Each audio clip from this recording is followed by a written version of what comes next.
So preempt our next discussion, and for the past couple of days now, this is what South Africans have been talking about for weeks on end: load shedding. We'll be tackling that issue in a moment, but let's first hear from you, the people of South Africa, expressing yourselves around the tiring load shedding we've been experiencing. I think it's very disruptive in terms of you've got residents that are on campus which have backup generators, so they're not really affected by this, where you have about 5 residents with generators and 1 out of 5 doesn't have a generator. We also look at residents that are off campus that do not have generators. So I might be doing my exam, the electricity goes off, I have no plan of continuing the exam automatically, which means I fail the exam because I cannot provide reasons as to, no, it was load shedding that affected my exam. And that's exactly what we are going to be talking about on the debate uncensored here on Politics Unscripted this afternoon. Should the Eskom CEO, his executive and the board, as some have suggested, be shown the door? Let me introduce my guests now, and they are former Eskom CEO Matshela Koko. He is with us here in studio.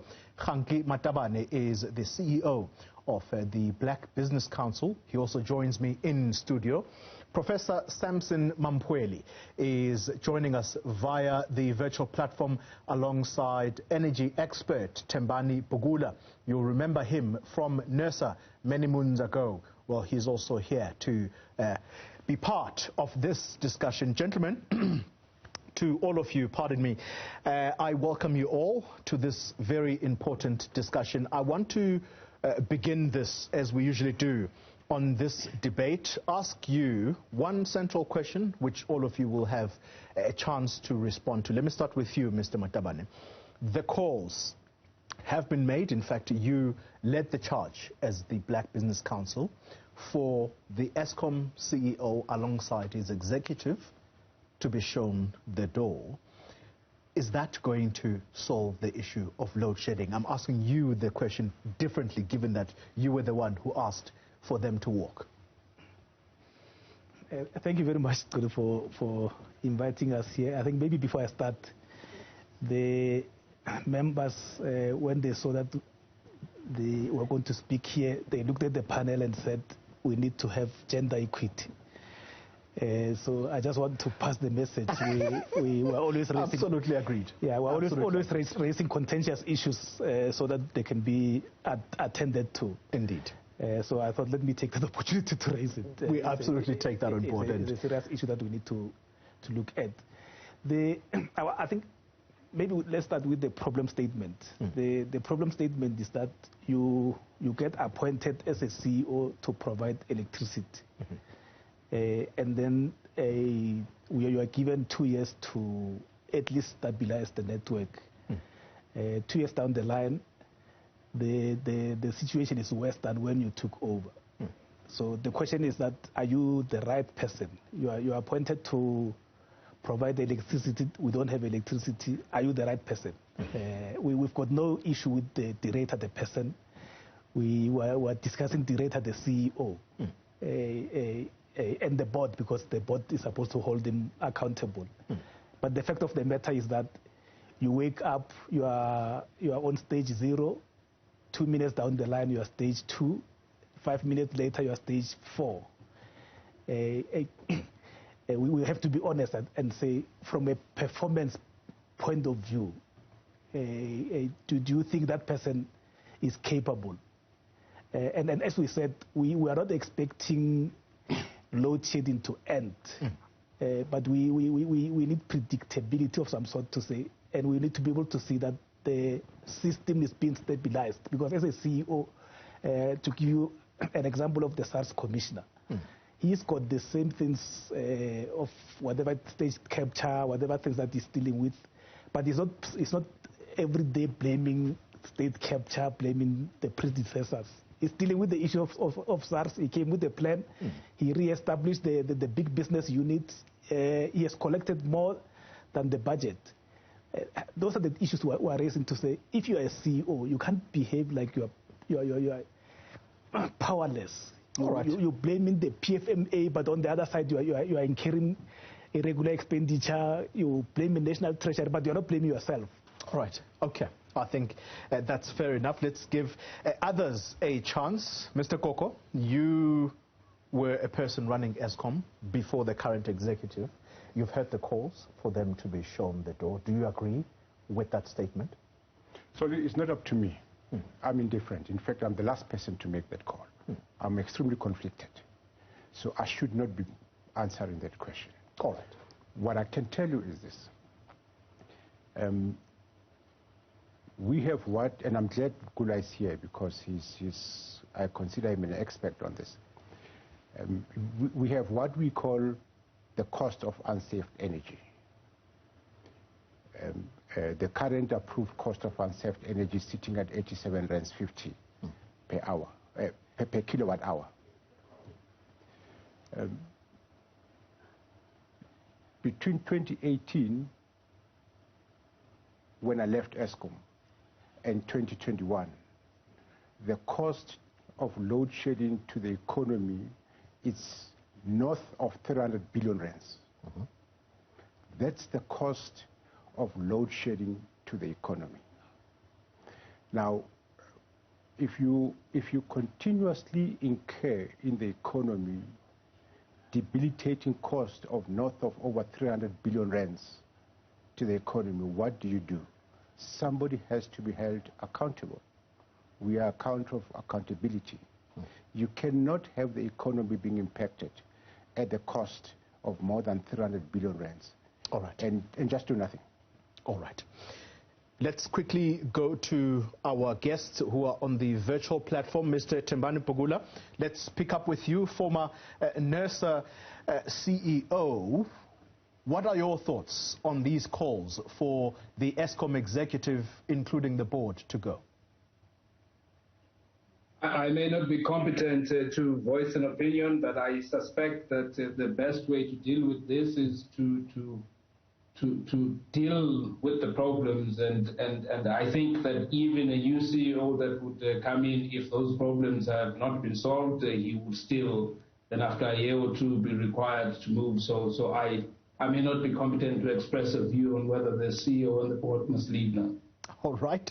That's short and sweet. Mr. Professor Sampson Mamphweli, your thoughts on these calls?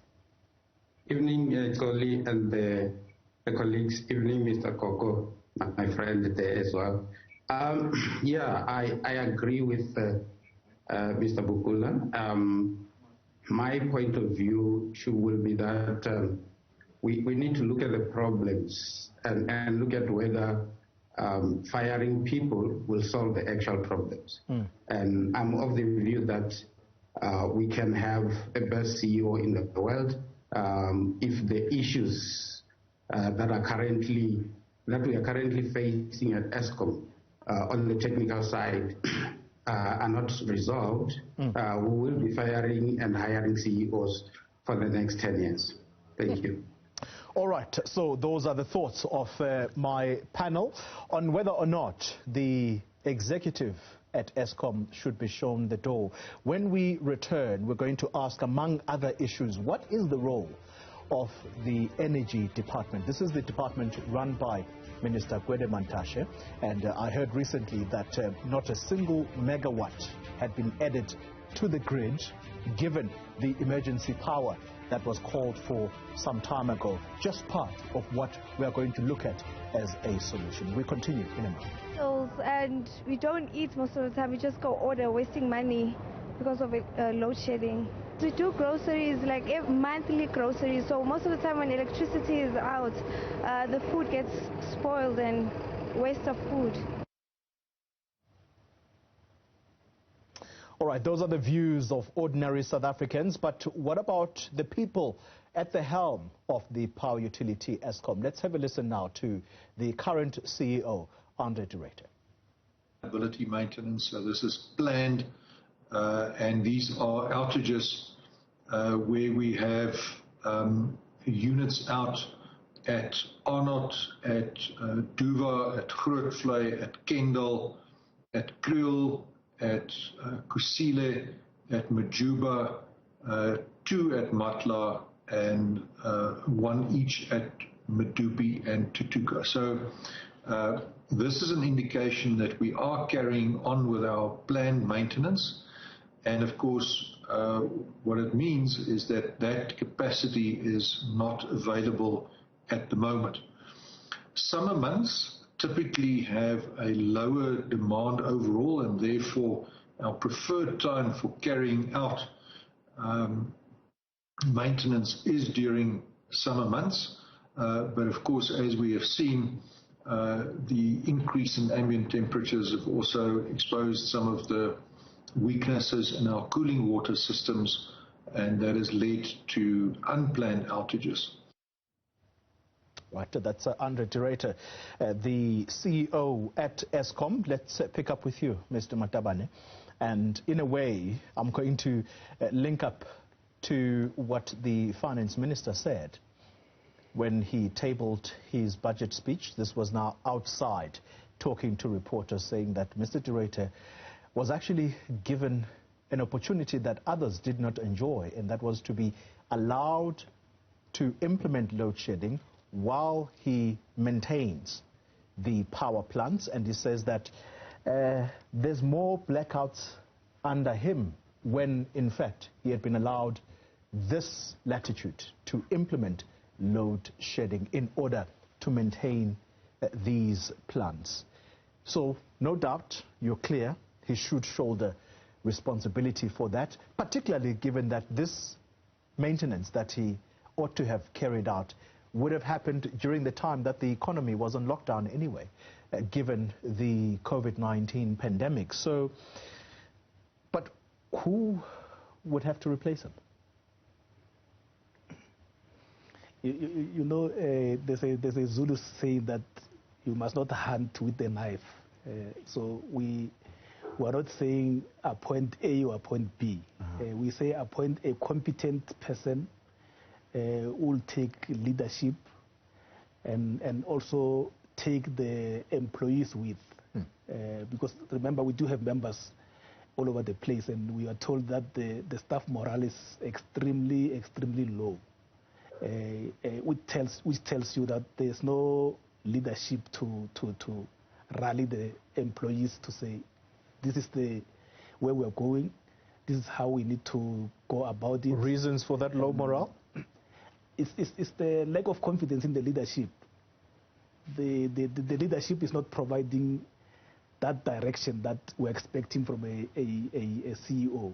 The CEO is forever complaining that the regulations are not helping, this is not helping. That shows there's a lack of planning. Because but could an argument not be made, though, Mr. Matabane, and I'm sorry to cut in, could an argument not be made that part of the reason there is low staff morale, as you put it, is that Mr. de Ruyter is also dealing with the cleanup process? You've heard people being arrested and some appearing in court for stealing fuel.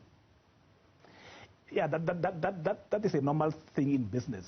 Whether there's a state capture or no state capture, that is a normal thing that is done on a day-to-day basis. If there are people who are committing fraud, you deal with them. But his core business is to make sure that the electricity is provided. Remember, President Ramaphosa announced the economic recovery plan.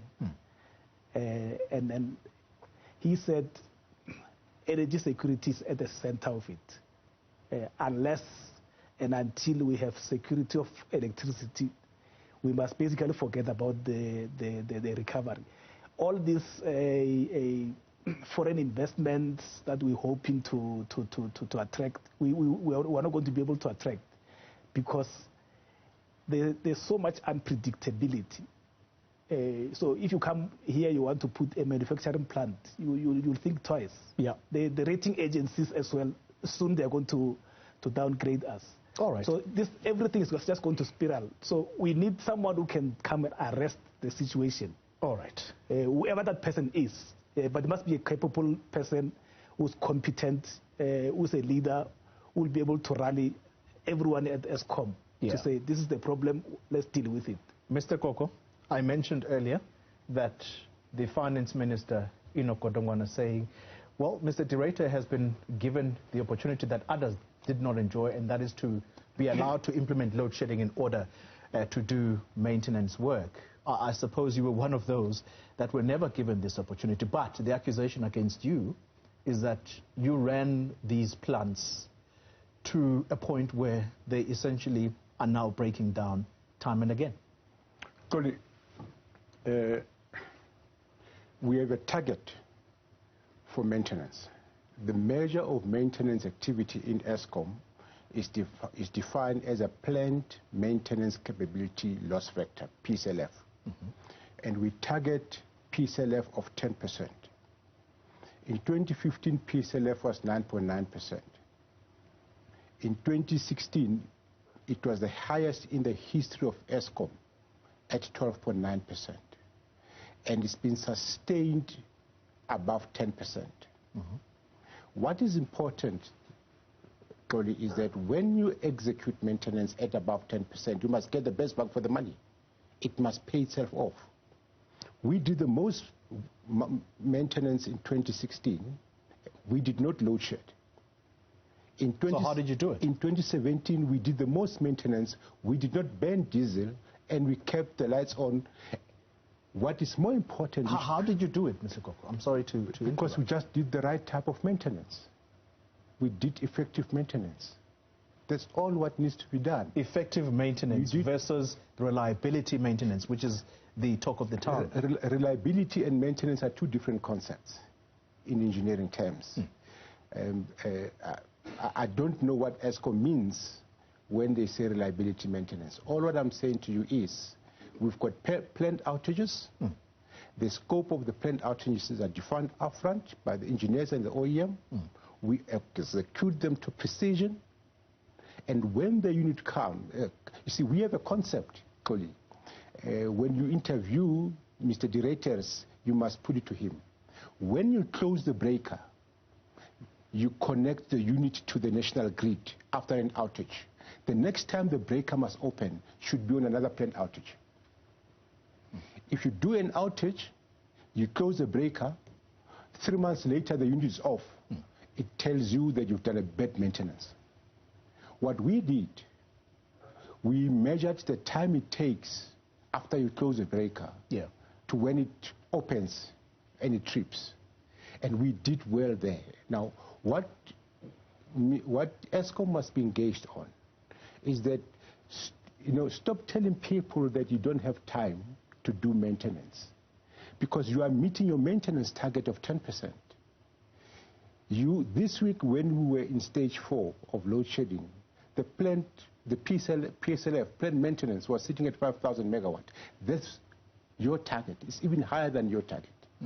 So the issue is, now that you've got your car in the garage, you fix it. When it comes out, it must take you from here to Cape Town. If it doesn't take you from here to Cape Town, you've done a bad job. It's as simple as that. All right.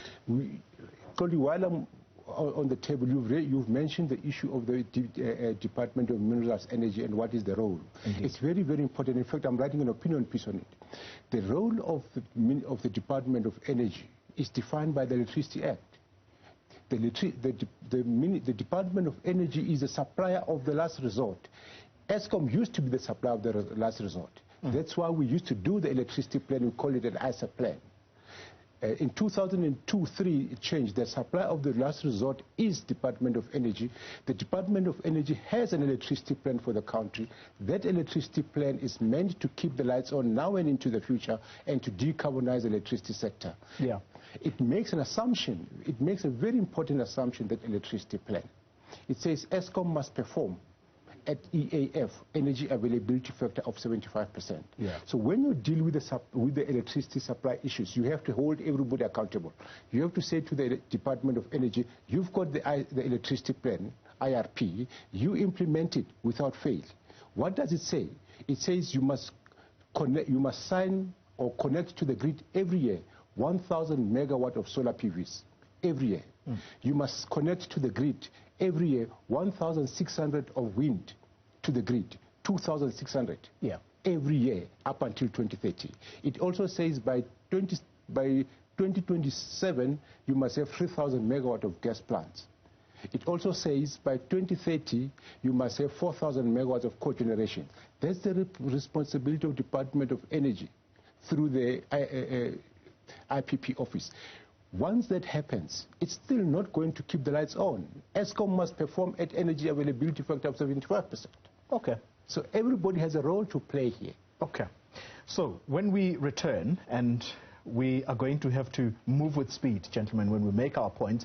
Mr. Bukula, I want to pick up with you as former head of the energy regulator, because the issue of security of supply, and I could not believe when I read this, was identified as an issue in the first white paper on energy, which was published in 1998 under the then minister, Dr. Penwell Maduna. And so the question is, why are we here? What did you do as the regulator at the time? We continue the conversation.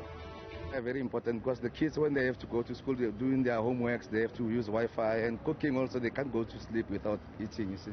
So everything for me that involves in electricity is important. And without electricity, everything is not going all right.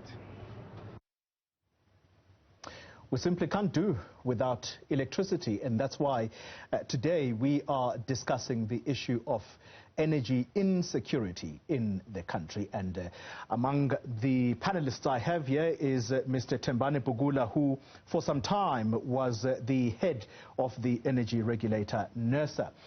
Mr. Bukula, I want to pick up with you, and from that very point I stated just before the break, the first white paper on energy in South Africa was published in 1998. This would have been the first white paper under the democratic government. This white paper, by the way, would have been published after the 1986 one under the apartheid regime. And it identified, the one published in 1998, that security of supply was going to be an issue going forward. What did you and your team do at the time? What was your role as Nersa at that time? Thank you, Tony. The role of the energy regulator is to implement government policy. If we now come back to the very point that you mentioned, in 1998 it was made clear that by 2005, 2006, we would start having power shortages, and it was correct. Around 2005, 2006, we started having the power shortages. And what was delayed, though, was the construction of those power plants. Now, if you look at the departments and the institutions that are responsible for that, the Department of Minerals and Energy was the one responsible for the procurement of this. But at that stage, I think Eskom was the one that was responsible for the procurement of this. I don't want to go through the history, but the short and long of it is that Eskom was also at that stage not allowed to procure or to construct these plants. It was considered by then by government as something that can be delayed a little longer. So by the time Eskom was allowed to construct, there were other complications like the lack of funding and a whole host of other things that happened in or during the construction of those power plants. Had they been constructed on time, constructed accordingly, we probably would have mitigated the effect of the load shedding. So I like how brief you are. So the long and short of it, therefore, Mr. Bukula, I know you're going to be reluctant to apportion blame, but someone is to blame for not having decided that the construction of power plants in South Africa was an urgent matter, and it did not happen. Who was to blame? The government admitted that way back in 2008. I think it was the Minister of Energy then was Minister Phumzile Mlambo-Ngcuka. She admitted that there they made an error, and even the president at that stage admitted there was an error. But having said that, I don't think it was all lost around that time.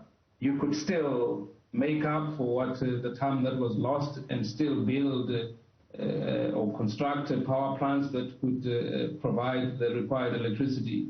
So the first part around the delay, the government has always been clear, never denied that. The second part was even Eskom on the construction of the power plants. They also let the ball down. They were not constructing them according to the time that was required for various reasons, which I'm not getting into at this stage.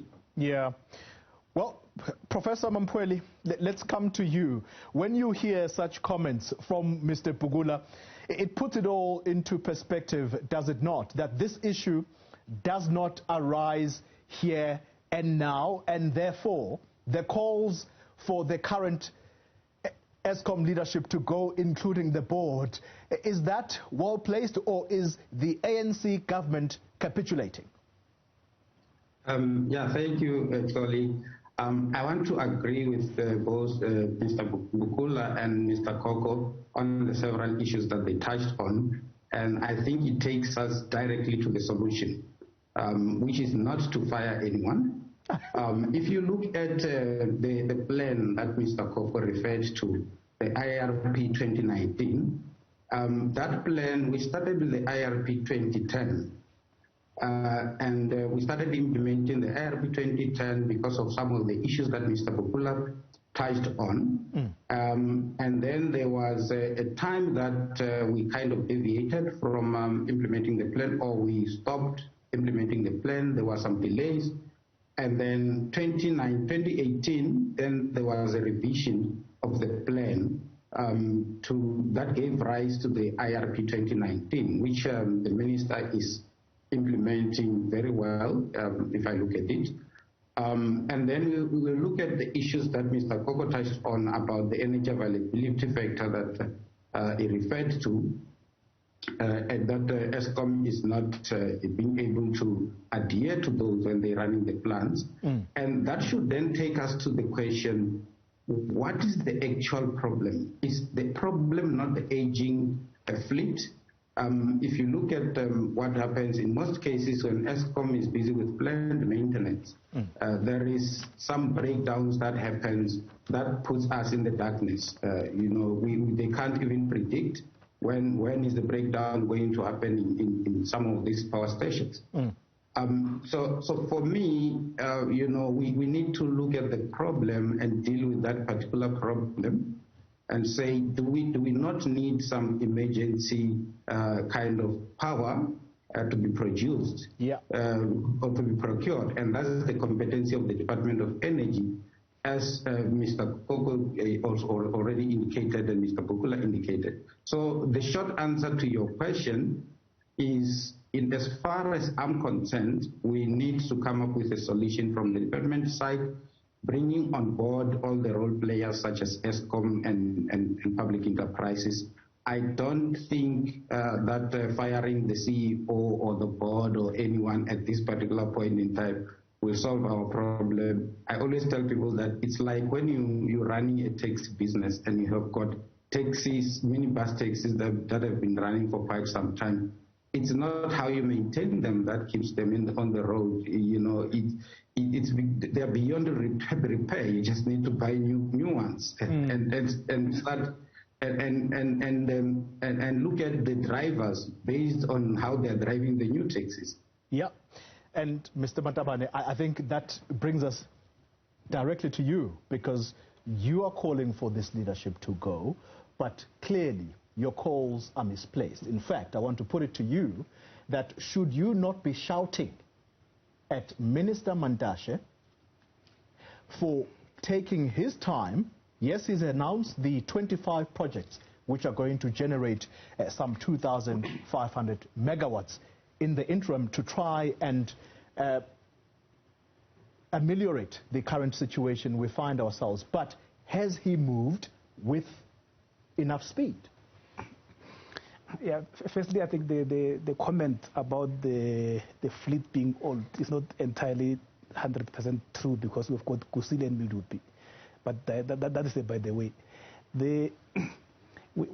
According to us, we've got two issues. I think I agree with one part that was mentioned, that we need the emergency power supply. now. Yeah, we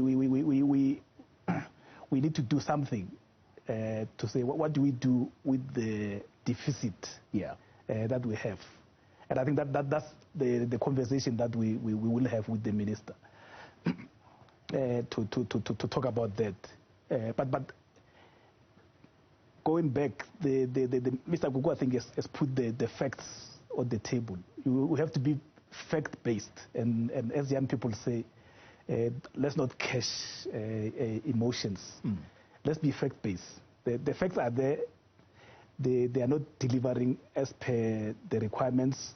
They are not doing the maintenance as is supposed to be done. The electricity availability is not there, and those are the facts. If you are performance managing a CEO, you have to be factual and not be emotional. The facts are there. He's not delivering. If you put him there, even if you come with a solution of procuring the emergency power, you may still have another problem of load shedding going forward because he does not necessarily know what to do. Mr. Koko, you want to weigh in quickly on this issue of emergency power? Totally. What else can Mr. Mantashe do other than to implement the rollout of the megawatts in the energy plan? All what Mr. Mantashe can do is to implement 500 megawatt of cogeneration every year, is to implement 1,600 of wind every year, is to implement 1,000 megawatt of solar every year, is to implement 3,000 megawatts of gas every year. At his best, and let's say Mr. Mantashe excels and punches above his weight and does everything properly, the IRP still says for as long as Eskom performance is below 72% for 2022, we will load shed. Yeah. We will load shed, and that's the part that I think we are missing now.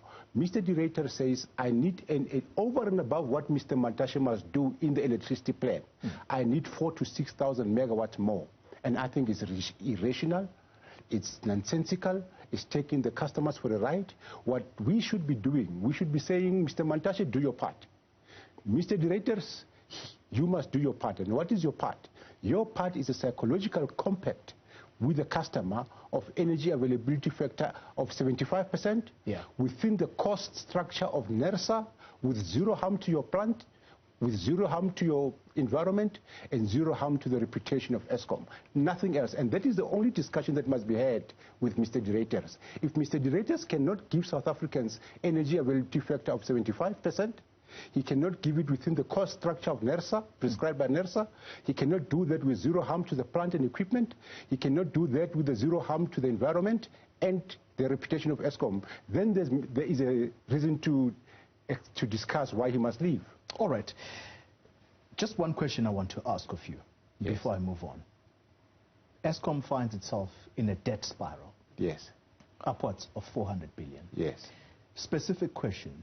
Was Eskom in 2017 ever offered by the PIC for it to buy any of Eskom's old coal plants for an amount of 80 billion rand, and this would offset what Eskom owed the PIC in the first place, which was an amount of 80 billion rand. Did that ever happen in 2017? It happened. But let me tell you this, and this is what people don't understand. In 2021, Eskom got a bailout of 56 billion rands from the government. In 2020, this financial year, Eskom will get the bailout of 32 billion rands. Next year, it will get a bailout of 21 billion rands. And it will stabilize at 22 billion rands. You'll see it, Minister Kodongwana announced it yesterday. Yeah. My submission to you is, Kotoli, no amount of bailout will save Eskom. And here is the reason. It's quite... But Mr. Koko, I want to deal specifically with this matter because Eskom owes upwards of 400 billion. Yes. 80 billion would have gone some way to reduce that debt. Why did you say no? Under whose watch, by the way? No. Who refused this offer from the PIC? It came to me, and I could never entertain it because I was then out. So I don't know what happened to it. So you couldn't get time to entertain it? I could not even entertain it because I was out. So I don't know what happened to it. I know of it. But why was it a non-starter, according to you? Because this is what you're saying. No. The point I am saying to you is this. The only way out is to create, of Eskom debt, is to create a special purpose vehicle, take 200 billion rand of Eskom debt, restructure it, put it into government's books. That's the only way you can do that.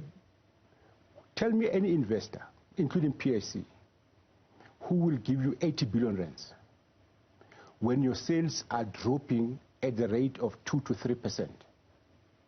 How is he going to make his money? Mr. Bukula? You are going to put 80 billion rands into Eskom, into any business whose sales are declining, whose sales volumes are declining. The only reason why Eskom's revenue is increasing is because of the Nersa tariff. Yeah. It's not because Eskom is selling more. And that's the difference you must make. The only reason Eskom's sales are going up is because of the higher than... Mr. Bukula wants to come in. Let me actually... No, I think Mr. Koko was saying the only reason Eskom's sales are going up, and I was saying, no, you mean Eskom's revenue, because the sales are going down. He's right. Yeah. The only reason Eskom revenue is going up is because of the Nersa higher than normal tariff. But the volumes are going down.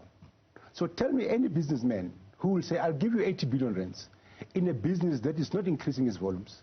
All right. I mean, I was not there to carry on this discussion, but it's irrational for me. Why would somebody come and say, I'm going to give you 80 billion rands in a dying business? How am I going to get this money back? But the rationale at the time, as it would seem, was to offset the debt that Eskom owed the PIC anyway. What is in return for them? Well, that would be to ask them as to what the rationale would be. But we are rational beings. Let's pause there. We have to try to make sense out of what they're trying to do. Indeed. All right. When we return, we want to conclude this discussion, and I'm going to pick up with Mr. Bukula because I sense he has something to add as to what is the way forward for Eskom. We continue. Very, very difficult because at secondary level there's so much work, so much that needs to be read, so many classes to attend, I have more modules than I had last year, so it gets very overwhelming. The exams are timed, so it's not like they say it's a take-home test, you have 4 days to complete it. The exams are timed, so I have 2 hours to complete it, and if at all the time is between maybe let's say 8 and 10, and between 8 and 10 I have load shedding. That means that I have to write a supplementary exam or the SIG test or something, and that's daunting because it's not my fault, you know, so it's very difficult. Also, the workload is insane because I'm like, okay, I have to do work from yesterday because there was load shedding, work from today, tomorrow who knows if there will be electricity. This is the discussion around Eskom and the way forward. Mr. Bukula, let me pick up with you.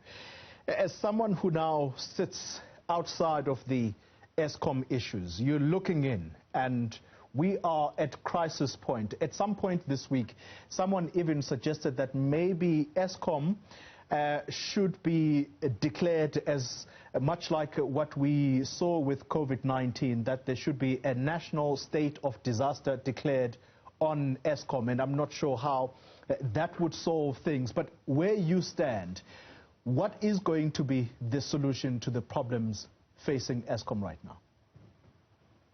Thank you, Claudia. I think Matshela touched on this the first time, that when we look at the problem we have now and that we are going to have for the next 18 months at least, or however long it will take to build emergency power or additional IPPs, the only solution that we have is to have a way of planning and executing our maintenance in the most optimal and effective ways that you can find. Because once we do that, we then do not have units that get maintained, money being spent on them, but they don't work.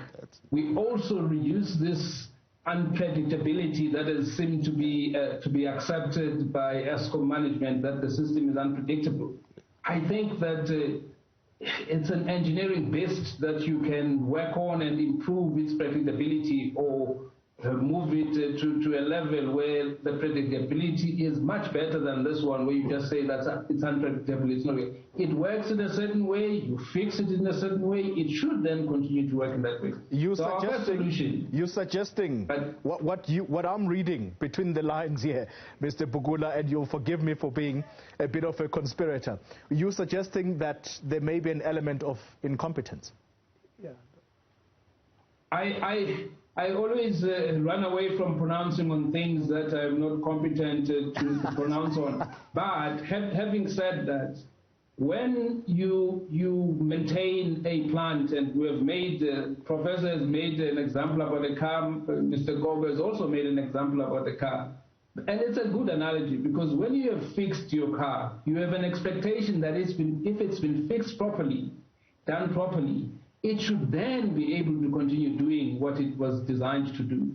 The same applies with the generators. If they are fixed, or the units are fixed properly, and everything that needs to be done is done properly, then you will not have the sort of stats that you find that units get repaired and a month later, or even on the same day that they're supposed to come back, don't work. And you also would not have these issues if you plan your maintenance properly, these issues of not knowing what's going to happen with which ones, and you have taken some out, now you are taking the others out, and now you have a shortage of your capacity. Yeah, and the truth is that I think Mr. Matabane has mentioned this, that you can't just say it's old power stations. Medupi is not an old power station, and if you listen to De Ruyter's report, the Medupi unit is in there. So it is just not that problem alone. It's true they are old, but let's also maintain them like you would maintain an old plant. Professor, your closing remarks, way forward. What is to be done? Yeah, I think I agree with all the speakers on so many issues. For me, the issue of the energy availability factor goes back to the age of the plants, which Mr. Bukula touched on, which I'm not going to repeat. The issue of Mr. Mantashe implementing the IRP, I fully agree with Mr. Koko that Mr. Mantashe's role is to implement the IRP, but where I differ slightly is on the issue where he mentioned that Mr. Mantashe cannot do more. Mr. Mantashe can do more. He has already done more, a little bit more, by procuring emergency power, which has not come to life because of other issues, the car power ships and things like that. That are, some of them are in the process. That is doing a bit more. I think, in my view, is that apart from proper maintenance and all those other aspects that we are fully agreeing on, we need to look at the IRP and look at how can we rework the model to solve the current and medium-term and long-term challenges. The IRP is a live document. It can be reviewed. There are some allocations in the IRP, such as the storage allocations that would come somewhere in 2026. There is a need, in my view, for us to look at a model that will look at what will be the impact, for instance, of bringing forward such storage systems on the grid, because we understand that they were put in 2026 for a particular reason after a model was run. So I think there is also a need for us to relook at that, and that can be done because the minister is the custodian of the IRP. He can also look at that as well. All right, gentlemen in studio, Mr. Matabane, starting with you, very briefly, less than a minute. Short-term measure, what can be done to solve this situation, particularly at the level of business? Yeah, I think we agree now, when the facts are put on the table, that there's no proper maintenance that is done according to the standards, and the buck stops with the CEO. I think we agree that the CEO is not doing his job. There's no reason for him to be there. The impact on business and small business in particular. So he needs to go as soon as yesterday? Definitely, I think we agree. The impact on small business, the president said he's going to create 1 million jobs. We are losing 350 million So 350,000 jobs per year. We've got 10 million young people sitting at home doing nothing. Mr. Koko, someone suggesting on Twitter here, you'll forgive me for multitasking, it's what I need to do. Someone says, would you be willing to work with Mr. de Ruyter if he is to stay in order to try and bring Eskom at least to speed, given that you were able to implement maintenance without implementing load shedding? Yeah. Would you work with Andre de Ruyter? I don't know him. I've never met him, so I have no reason not to want to work with him. So I'm happy to take his call. I'm happy to do coffee with him. I will never go back to Eskom. For 30 years, I've done my national duty.